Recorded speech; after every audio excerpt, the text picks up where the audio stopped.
Picture this, you're scrolling through TikTok at AM, half asleep, when suddenly a video stops you dead in your tracks. The comments are going absolutely wild. "This broke me," one person writes. "I can't unsee this," says another. Within 24 hours, that single moment has spawned thousands of memes, crashed servers, and somehow convinced your grandmother to start watching anime.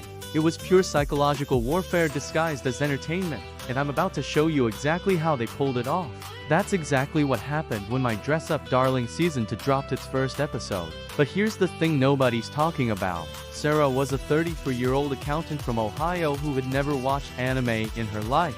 Soccer moms in suburban Kansas, construction workers in Detroit, college professors in Boston. They all became obsessed with the same 47-second sequence that opened each episode. They make you wait, they make you suffer, they make you come back for more. Fourth episode, someone stepping over it. By episode 5, people were creating conspiracy theories about the measuring tape's symbolic meaning. They were building a narrative ladder where each episode climbed higher than the last, but never quite reached the peak.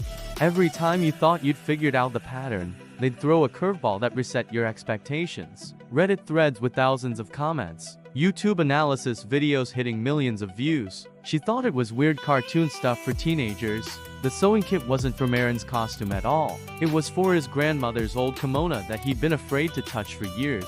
The emotional payoff was so unexpected, so perfectly crafted, that it hit harder than any fan service moment ever could. There's a split-second shot of Marin's sketch pad falling to the floor. In Season 2, they've been showing hands reaching for that same sketch pad from different angles, different lighting, different emotional contexts. The object never changed. Our perspective did. Fast forward 3 weeks after the Season 2 premiere, and she's building a $3,000 cosplay setup in her garage. Not because of what happened, but because of how it made us feel about what we'd been watching all along. Every previous episode suddenly made perfect sense. Every frustrated moment became a setup for the singular, perfect emotional release.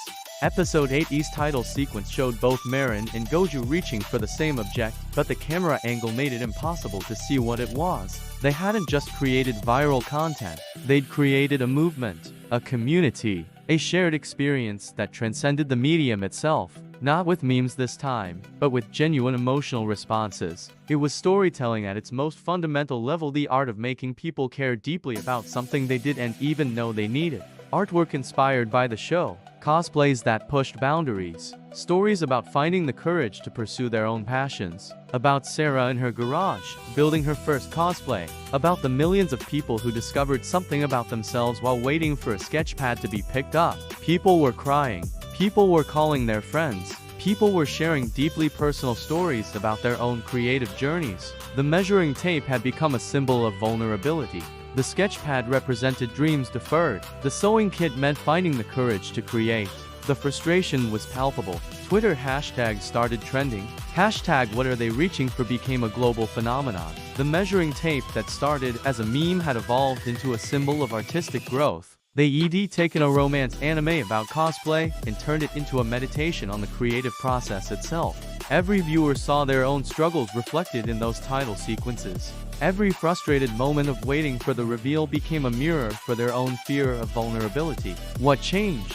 The title sequence hit her like a freight train, and she couldn't look away. Instead of hands reaching for objects, it showed completed projects, finished costumes, confident poses. The journey from reaching to achieving, compressed into 30 seconds of pure visual storytelling. You're all wrong, the third faction insisted. It's about the measuring tape. The debates raged for weeks, driving engagement through the roof.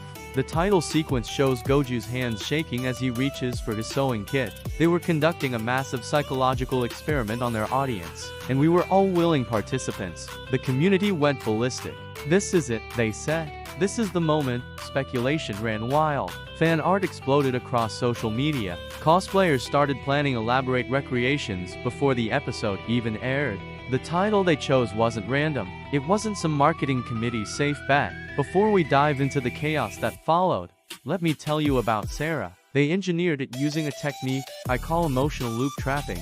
And once you understand how it works, you'll see it everywhere. They took the most viral moment from Season 1, you know the one. The measuring scene that had everyone losing their minds, and they didn't just reference it. They weaponized it. The Season 2 title sequence opens with Marin's hands reaching for measuring tape. but right before she picks it up, the camera cuts away. Your brain screams wait, WHAT, and desperately wants to see what happens next. But Sarah wasn't alone. The phenomenon spread like wildfire through demographics that anime studios could only dream of reaching. Here's where it gets interesting. The creators didn't just stumble into this viral goldmine. The setup was deceptively simple. That's the hook. But here's where most content creators mess up. They give you the payoff immediately. Not these masterminds. The second episode title card shows the measuring tape again, but this time it's being put away. Third episode, the tape is on the floor. The genius part, they weren't just teasing one moment. Take episode 7, but when the episode dropped, something completely different happened. That's when I realized what they were really doing. They weren't just making an anime.